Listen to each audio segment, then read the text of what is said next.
கலந்து வீட்டு அருகில் வந்து விட்டோம். ஆமா, என் மனைவி ஆகிய தாண்டி கண்ணி நான் வந்து விட்டேன் என்று தெரிவித்து வா. ஏதோ 2 பேர் பத்துங்கிறாங்க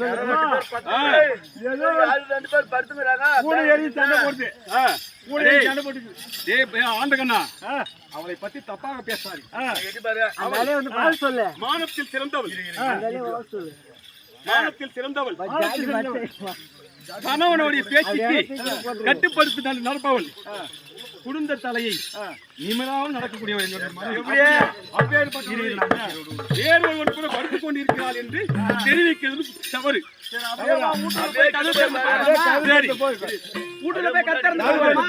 அதாவது வீட்டுக்குள் நான் தனியாக சென்றால் கணவன் இருந்தால் நான் உள்ளே சென்று விடுவேன்.